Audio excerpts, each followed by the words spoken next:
And we will get started. So good morning, everyone. Welcome to this Workforce Wednesday webinar. My name is Kirsten Bayer, and I'm with the Illinois Center for Specialized Professional Support at Illinois State University. I'm joined by my colleague, Elizabeth Yoder, who's here for additional support today. I will be on for technical support and facilitation along with Elizabeth, just to help support our presenter today and all of you as our attendees. So thank you for joining us this morning. A couple of housekeeping things before we get started. I will put George's presentation in the chat as a PDF here momentarily, and then we will also have that available with the recording from today.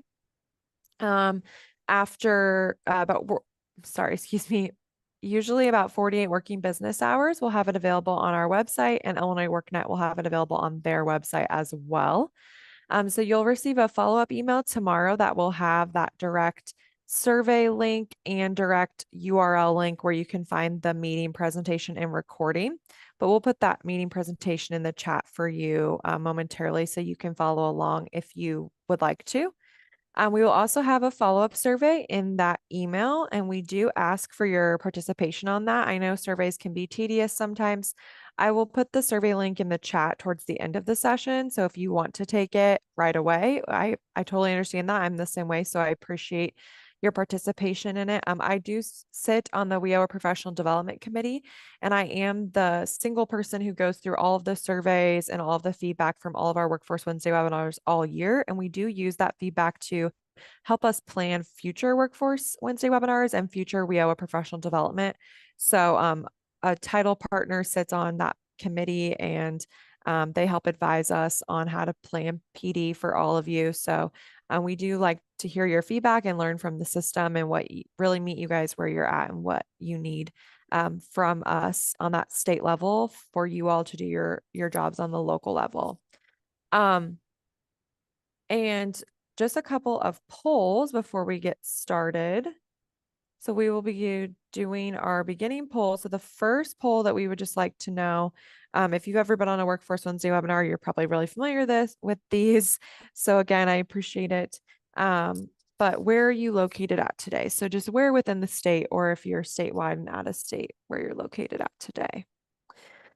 While you all are taking that poll, a couple of other housekeeping items. We are on the Zoom webinar platform, which is different than Zoom meeting. And so as an attendee, you do not have the ability to unmute yourself or turn on your camera. But if you would like to unmute yourself to ask a question or make a comment live during the Q&A portion of today's presentation, you can feel free to raise your Zoom virtual hand and I can unmute you. So it's just a little bit more controlled, but we do have the capability to give you your microphone back to you as an attendee. And thank you all for sharing where you're at this morning. Looks like most of you are joining us from up north in the state, but a couple central people as well, and one statewide person too. So that's awesome. The next beginning poll that we would like you to answer is just which partner do you best represent? So if you're from a local LWIA or another WIOA partner stakeholder, or if you best represent Title 1 through 3, or Title 1 through 4, excuse me. So go ahead and answer that. And then another housekeeping item that I'll just say while you're answering that is that we did talk about this a little bit, but today's presentation is being recorded and we will have that resource for you to be able to share out to anyone that you might deem it necessary wasn't able to attend today, and they could find this presentation valuable. So we'll take a couple more seconds. And George, I'm about to hand it off to you. So if you want to go ahead and pull up your slides, I'll end that poll and I'll share the results really quickly. Looks like we have quite a few Title I and II members, as well as some other WIOA partners and stakeholders as well. So thank you all for just giving those polls. It's always good for the WIOA PD committee to see our analytics of who's really joining us on these Workforce Wednesday webinars. So we appreciate it. Thank you for your time. And I will hand it off to George Tomlinson to start his presentation, and I will be here if anyone needs anything. Thank you, Kirsten. Thanks, Elizabeth. I'd like to welcome everyone today. My gratitude to the ICSPS for letting us at the Polish American Association join you today. Can everyone see my screen, the PowerPoint presentation? I hope so. Yeah, I am the Associate Director of Education and Curriculum at the Polish American Association. And when we were contacted to make this particular Wednesday webinar meeting, we were delighted to participate. Thanks, Kirsten, for the confirmation. We were delighted to participate. I work primarily in the education space at the Polish American Association, but as an agency, we have services across education and employment, immigration, family services. We have got a homemakers program, so we truly are something of a one-stop shop wraparound agency that we can provide a sort of holistic approach to our clients, and that's actually one of the things I'm going to be concentrating on today in my talk about our ability to give both educational and employment support to our clients. Unfortunately, my colleague and boss, Andrew Butler, the Director of Education and Employment, was unable to make it today, so you're stuck with me. As I told Kirsten earlier too, I just adopted a dog a couple days ago, and so if in like 35 minutes or something you see me dash out for 30 seconds, that's because I'm tending to her. She's still dealing with some separation anxiety issues, so but hopefully she'll stay quiet for the next hour. Thank you, Kirsten, for putting up my contact information. Anyone in the wake of today, you're more than welcome to be in touch with me if you have any further questions or you want to discuss anything. We're always looking to carry on a dialogue with other organizations across the state in terms of employment assistance for our clients particularly. So, but the topic today is employment barriers faced by English language learners and the strategies that we use at the Polish American Association to help overcome those. And there are a significant number of barriers that I want to talk about briefly today, but I'd actually like to focus more on the strategies to overcome them. Because I think in some regards, as you'll see in a second on the slides, the barriers that a lot of our English language learners face are fairly well known, and I'm going to guess that it will be probably pretty obvious to a lot of the people on this call today in terms of those barriers. But hopefully, we can provide some new content for you, some new ideas in terms of the strategies that we use to overcome them. And I would love in turn to hear from you guys, maybe during the Q&A, about the sort of the issues you're facing, the struggles you're facing, the tactics and techniques that you're using to try to help as many of your clients as possible achieve employment. So I will be talking sort of across both education and employment in this regard, because obviously the subject of today's talk is English language learners, but also it's very much steeped in helping them gain employment as well. So, okay, so let's see here to the next slide. Okay, so these this slide here, very limited slide, are what I felt to be the 5 most significant, for my money, barriers that English language learners encounter at the Polish American Association in the Chicago area. We're based in North Chicago. First and foremost, to state the most blatantly obvious, is that they English is a second, if not third or fourth language. And so they are limited in their English language abilities. Many of our clients, particularly new arrivals to the Chicago area, refugees and migrants particularly, are really beginning at, if you're familiar with the national reporting system, the NRS levels for English language acquisition at a level 1, which is often called beginning literacy. So these are, in many cases, individuals with only the most basic grasp of the English language.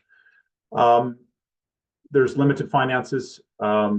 Generally speaking, not always, but generally speaking, most of new arrivals, refugees, and migrants have limited finances, which obviously um, um, circumscribes their ability to do as perhaps a robust job search as other folks in the community.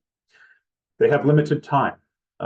This is something that we keep coming up against just simply in terms of enrollment in English language courses at the Polish American Association. But I think some of the things that we take for granted, and if anyone's moved to a foreign country, I think they can probably relate to this, but simply just the disproportionate amount of time that it takes for them to navigate everyday life, things that we take for granted.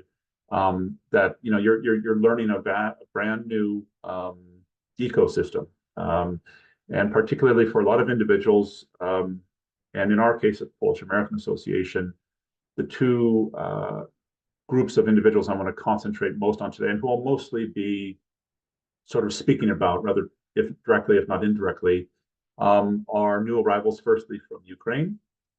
Since the Russian invasion of Ukraine a couple of years ago, as I know you're aware, there has been a significant presence of Ukrainian migrants and refugees in the Chicago area. At the Polish American Association, this overlapped with our new mission to serve all immigrant communities, not traditionally as we've done previously with the Polish American community. And so we have been working side by side with the Ukrainian community in Chicago, particularly the new arrivals, to try to help them get settled.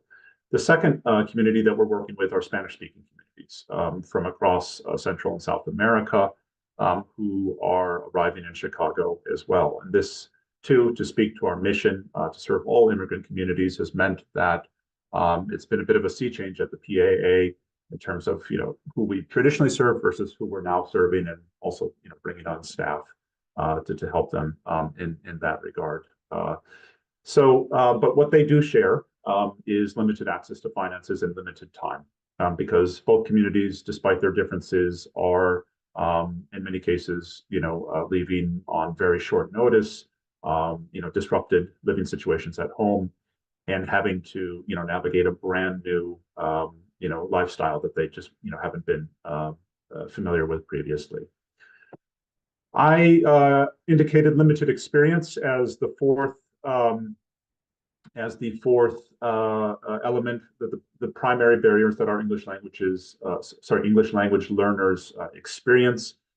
In experience, I mean both in the more narrow sense of work experience in the particular fields in which they're interested in, the particular careers that they're interested in pursuing, but also experience from a more cultural perspective.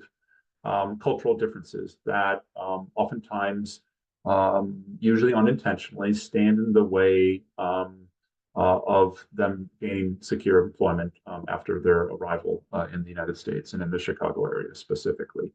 And that's something I'll talk about in just a second as well, that we focus on in our English language classes, in our ESL classes, in our civics classes, to make our clients aware of these differences.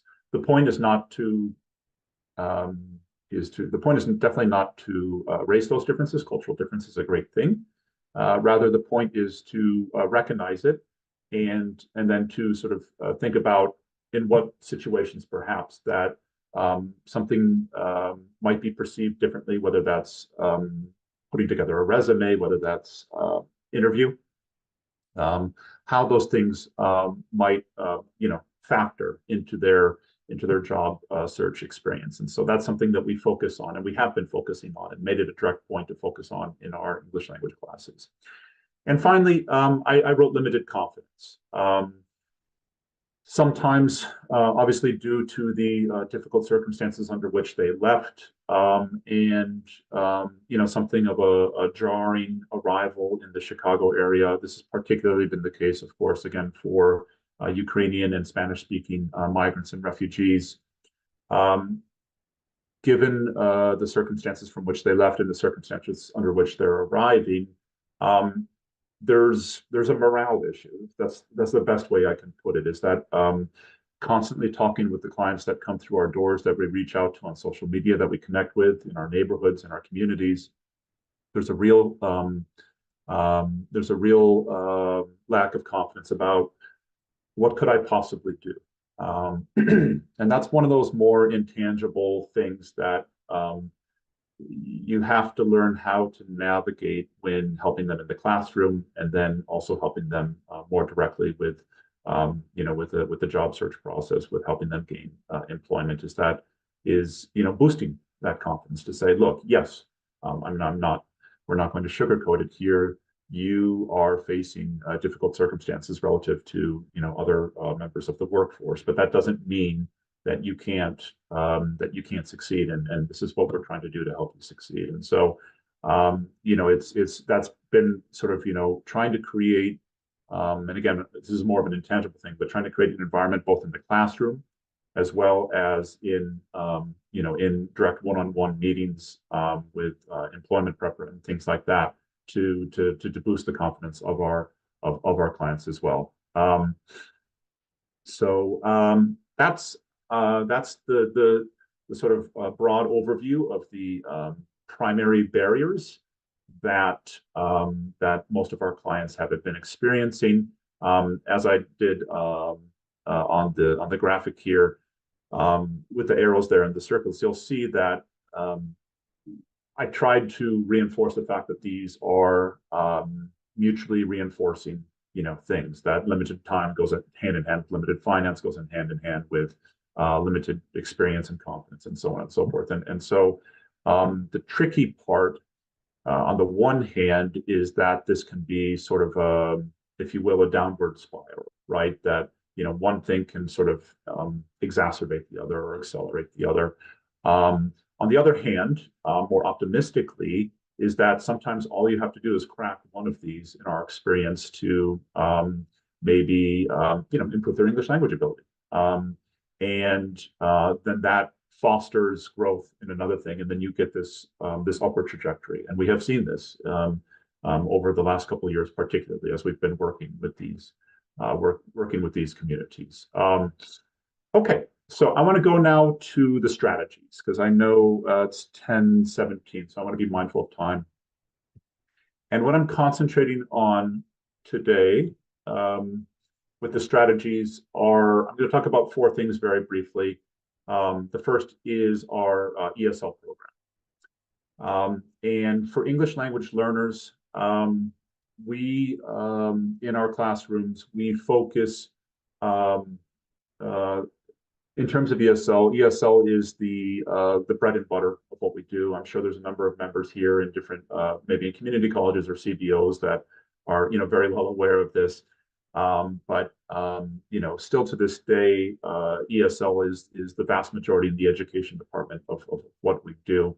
And so I just put some notes down here in terms of specifically some of the changes that we have made, particularly over the last 2 years, in terms of curriculum, in terms of the classroom experience, in terms of content that directly addresses these barriers that the ELLs are facing, and ways in which we can help them overcome them, because as everyone is well aware, whether through the leadership of WIOA and the ICCB as well, is that the classroom now is really, and I believe rightly, focused in a more practical employment readiness, job readiness kind of way, rather than, as one of my points right down there at the bottom where it says ESL today, is beyond the sort of bread and butter curriculum that you had around a generation ago. And so we're doing everything we can to build curriculum which moves past that. Very briefly, the way that we do it at the Polish American Association for ELLs is that for students at the beginning level, so NRS levels 1, 2, and 3, basically, we do everything we can to match the native language of the ELL with the teacher themselves. Now, practically, that's not always possible. As I mentioned a second ago, we are explicitly trying to serve all immigrant communities today. With that said, we now have full-time Spanish-speaking, Ukrainian-speaking, and of course, Polish-speaking staff on board, but we get other individuals whose native language doesn't match that of their instructors. But at the beginning level, we do everything we can to match that because you have to meet them halfway. You have to be able to engage with them in a classroom where, when appropriate, you speak to them in their native language to explain, a basic concept or a grammatical thing, something like that. And while at the same time, obviously, trying to get them to speak English as much as possible. I noticed on the Q&A that uh, providing services to Arabic-speaking migrants and refugees. Omar, we currently don't do that yet. We want to. That is one language community that we are very eager to serve. To date, it is also one of those situations where we just practically haven't been able to get the staff on board. But usually, how it happens, and I'll provide an example by way of the Haitian community, is that we usually start with a part-time ESL instructor. So we have recently hired a Haitian American individual to assist the Haitian community in Chicago as well. And we have plans to do that with the Arabic speaking community as well. But when it comes to get back to that point, when it comes to the intermediate and advanced levels for ESL, then we try as much as possible not to match them with teachers of their native language. And we do that explicitly because there is sometimes some uncomfortableness associated with that. But on the other hand, it's a productive uncomfortableness. Students are sometimes reticent to be in a classroom with a teacher who doesn't speak the same language as them. But by the time they get to the intermediate level, so NRS levels 4 and up, going up to level 6, in fact, we find that most of our improvement with students' English language abilities and boosting of their self-confidence, which I talked about earlier, happens when they are matched with teachers actually who are not, who don't share the same language as them. So in that regard, now again, people's schedules are people's schedules. We're dealing with thousands of people a year. We can't always match, create a perfect match between their native language and a teacher who may or may not share that. But that's as far as we try to do that as much as possible to build that sort of that self-reliance, that self-confidence to help clients navigate the classroom and then also the job market as best as possible that way. In the ESL classes, we emphasize everyday and practical language acquisition. A lot of the stuff that you and I may take for granted, all the colloquialisms, the small talk, business English, that's been a real focus of us in terms of curriculum development over the last 2 or 3 years. We focus on technology. We live, particularly in the post-COVID age, in a remote Zoom-based world. But we use tools like a learning management system of Canvas, if you're familiar with that, as well as Burlington English, which is a great resource. We really try to increase the digital literacy skills of our clients as much as possible. Generally speaking, not exclusively, but generally speaking, most of our ELLs, particularly the new migrants and refugees, have lower tech skills than their competition in the workforce. And so we really try to build that in to then have those skills translate into their ability to use technology successfully in the workplace. We have the next 2 points there very briefly: in-person and online remote options. Again, in the post-COVID world, most of our classes now are online and remote, and we have a non-traditional class structure. So we have most of our classes in the weekday evenings, on the weekends, and things like that to accommodate the fact that most of these folks are, concentrating on a Monday to Friday, 9 to 5 basis on working and so forth. And so we try to create a situation where they can basically not have to make a difficult choice between upskilling themselves, in the classroom versus actually work. So we try to sort of, create an environment where both can happen simultaneously. To that end, we're also just later this year going to be launching a new asynchronous platform where students can basically, study on their own time as well. And so we've been working with the ICCB about that. We, in the ESL program, have direct employment content in our classes. So we focus on resume building, interview prep, do real and mock and real job searches within the classrooms. We found that to be really popular and useful for our clients. And finally, again, we're doing everything we can to move past the sort of old bread and butter curriculum of ESL. Now, do they still need to learn about infinitives and gerunds and, all the things that, as English language speakers, we take for granted? Absolutely. We're never going to sacrifice the basics, the foundation, of good English language instruction. But with that said, all of the other stuff, more practically focused, a bit more business focused, more sort of employment ready focused, is something that has really been one of our focuses in by far our largest program in ESL. I'd like to jump now to the civics program. And the civics program is specifically, if you're familiar with it, with the Integrated English Literacy and Civics Education, IELCE for short.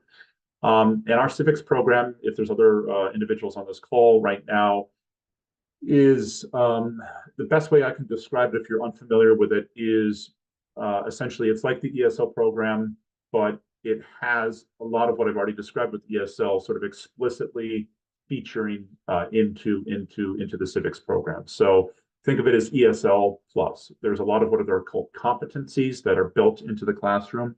So civics less as what you may be familiar with, what we took in high school, right, in terms of government and U.S. history and things like that. That's part of it, but civics more broadly speaking in terms of community engagement. So everything from education to working with local elected individuals, to engaging the school system, to everyday things like banking, things like this. That is built into the civics curriculum. The civics program is run or is fueled by, again, our focus on migrants and refugees specifically in our case in the Chicago area. We are also looking to, which I'll talk about on the next slide, directly create pipelines where our students in our civics classes can be exposed to what are called the Bridge and ICAPS programs. ICAPS is an acronym, if you're not familiar with it, which is basically direct either post-secondary education, enrollment in a post-secondary degree program, such as a community college or four-year university, also direct workplace skilling as well. And so we try to create bridge programs which equip them with the larger foundation of different skills to then be able to move into to the industry of their choice. And so we've got one currently in healthcare, which I'll talk about in just a second, but we also are looking to move into other areas such as IT, particularly at the Polish American Association. But that's something in our civics program that we are explicitly linking those two things together. And finally, in the civics program, we have comprehensive career readiness curriculum. So whereas it is a component, if you will, in our ESL program, in our civics program, it's a feature. It's one of the essential elements. And so it is still ultimately English language instruction. Civics classes are, but they are, again, infused with much more explicit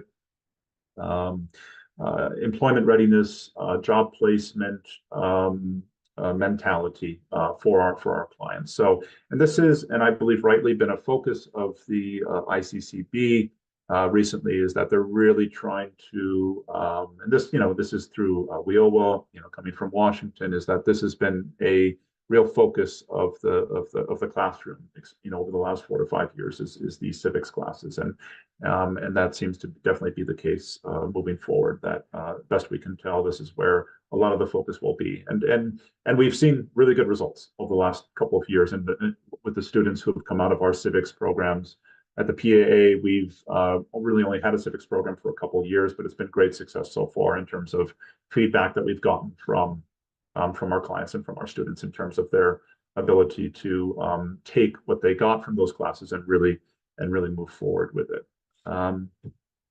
Very briefly, we have what are called Bridge and ICAPS programs. ICAPS is, I'm putting myself on the spot here, Integrated Career Academic Preparation System. It's again, think of it, it's a bit of a mouthful of an acronym, but think of it more as a again a direct sort of partnership with a college or university, with an employer, with a business that we can create relationships with between the PAA and them in order to get them real sort of training in a field of their choice. Currently, for us at the Polish American Association, that's in healthcare. We have a decades-long certified nursing assistant (CNA) program where we give them roughly 100 hours of theory, 50 hours of practical experience in terms of all the skills necessary for becoming CNAs. And then from that point, with the assistance of our employment department, with our job developers, with our career navigators, we then help them find positions as CNAs. And there is to date a very significant demand for CNAs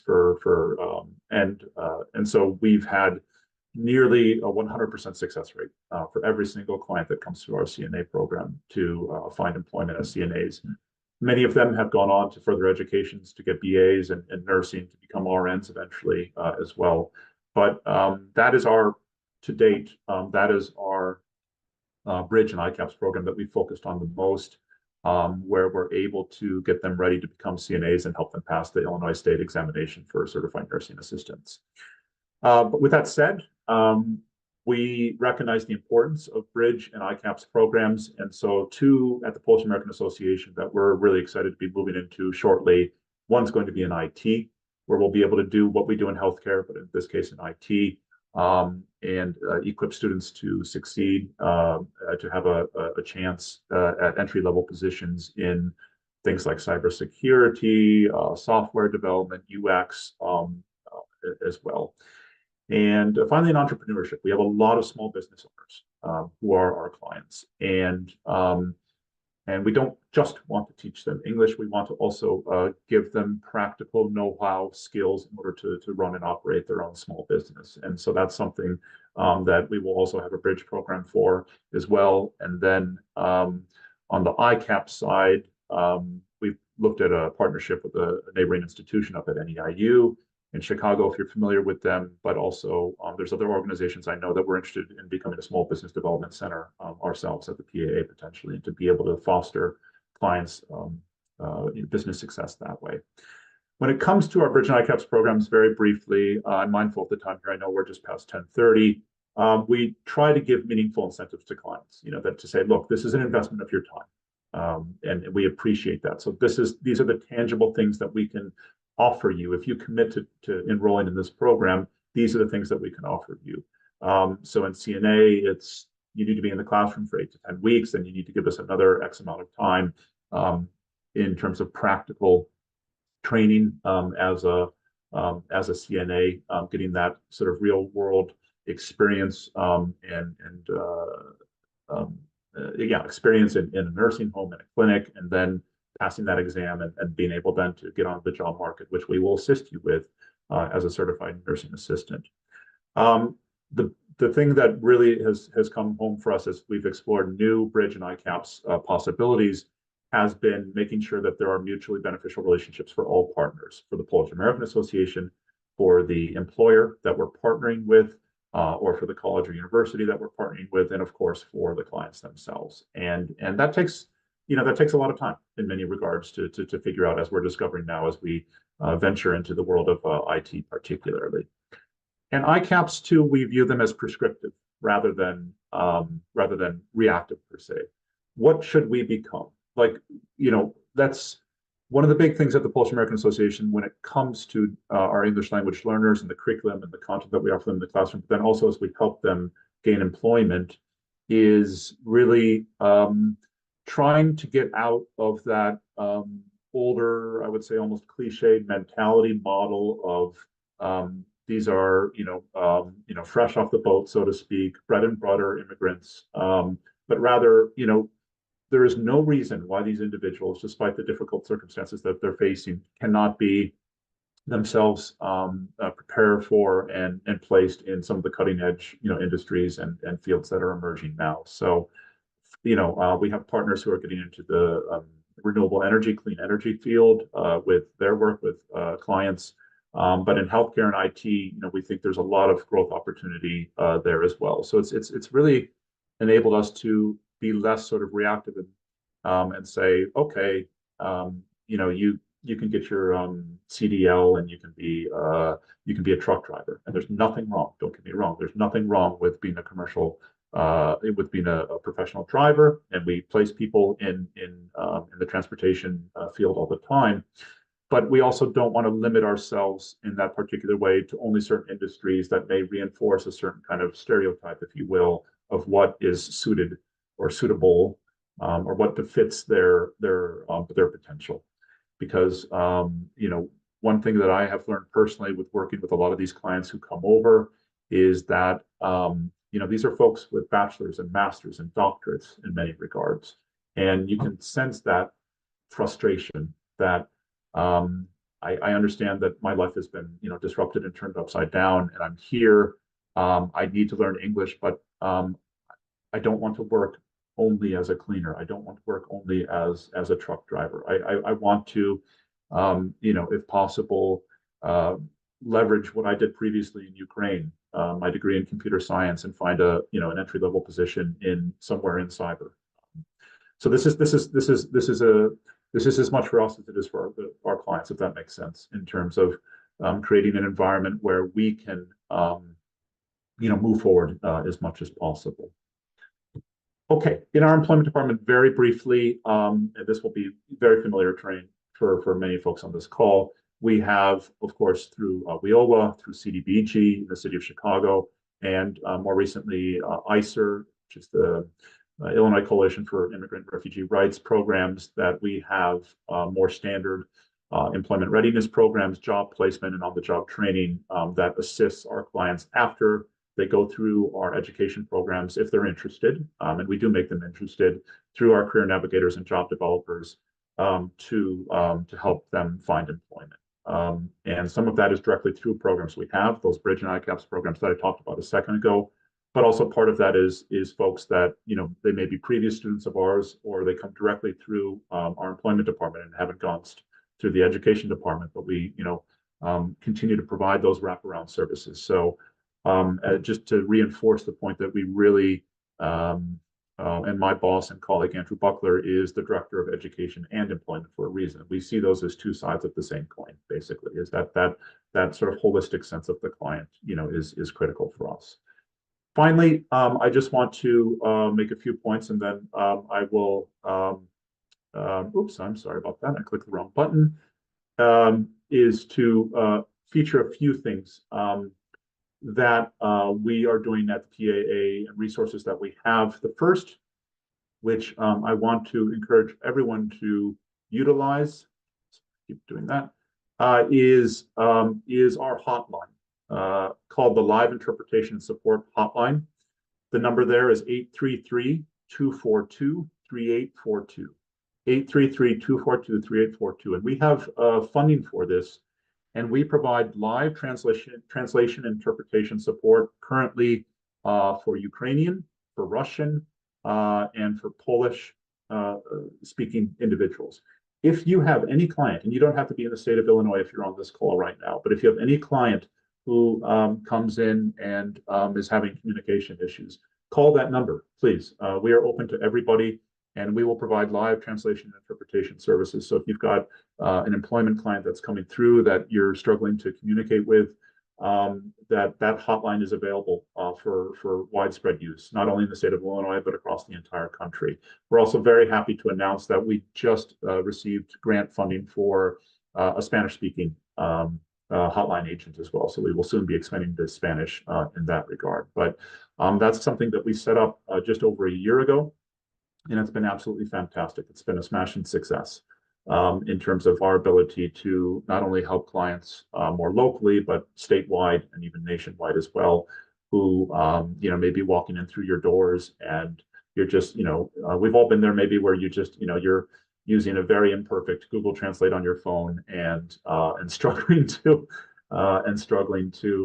communicate with them. We've got professionally trained translators, interpreters who are helping with that. How soon with Spanish? That grant was just awarded a week ago, so we need to hire that person. So I would say within probably 6 weeks, we should have that live.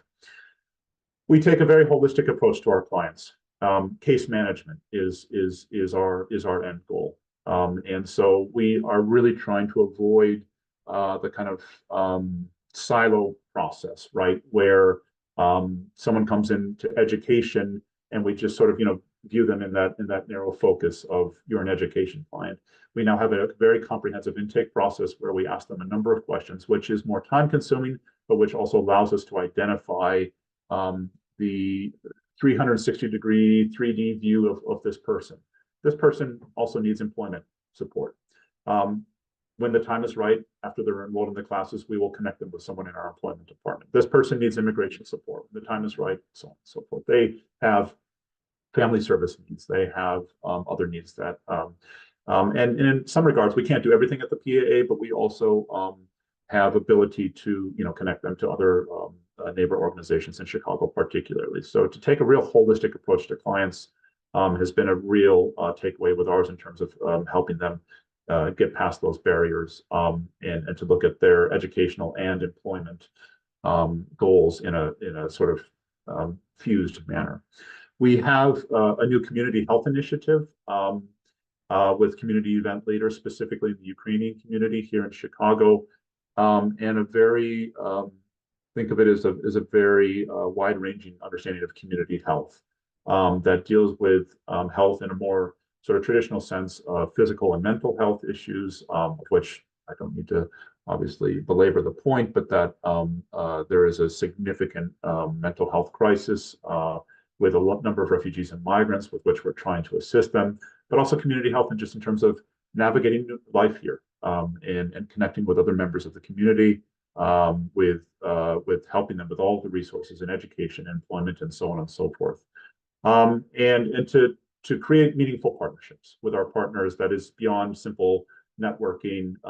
Would you post this for me on social media and stuff like that, but actually to create meaningful connections with a number of our partners in ways that really help us to create as robust a holistic approach to our business as possible. So I'm sorry, Kirsten, I've gone a little bit over time. It's 43 past, but You're I will okay. stop my screen share. You're all good. So I'll- we had a couple more questions. We have time for just a couple more. So Omar and Anna asked in the Q&A. Omar says, does any part of the ELL program focus on sector-based language when employed in a certain field? Any part of can you repeat that one more time? Sorry. Does any part of the ELL program focus on sector-based language when employed in a certain field? Yes, yes. So we have, let me give you an example. We have a bridge program in office skills training where there's industry specific language training in this case and to help individuals become better administrative assistants. And we also in our CNA program, in our healthcare program as well, we offer a specific language training that's tailored for the healthcare industry specifically. So we do if they are at a higher sort of level within our bridge and our ICAPS programs or in our civics programs, we do offer them industry specific English language training, depending on what they're interested in doing, rather than the more broad based sort of ESL thing more generally. So. Awesome. And Yeah. then Anna says, which languages and which translation is being provided? Ukraine, Polish, Spanish in another month.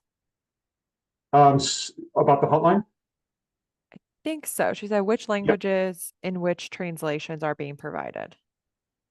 Currently, those languages are Ukrainian, Russian, and Polish.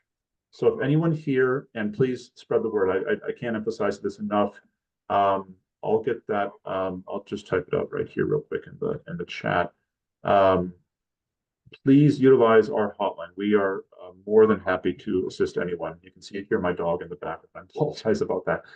That's the hotline number. If you've got any clients who are Polish speaking, Ukrainian speaking, Russian speaking, that you need live translation support for, call that number, press 1 to speak in English if you're English speaking, and say, I need an interpreter translator. They'll connect you, and then basically it's just a process of whether they're there in person, you can just speak with them that way. They could take the phone, or if you're speaking to them, it's called basically. So Russian, Ukrainian,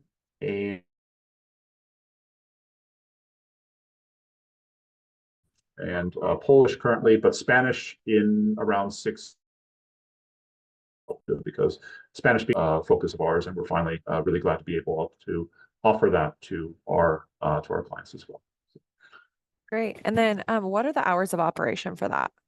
The hours of operation for the live, I want to make sure I get accurate information, so I'm going to pull it up right now. I believe it's open till 6 p.m. Here. I'm also going to post a link here. I believe it's from 8 a.m. to 6 p.m. Monday through Friday.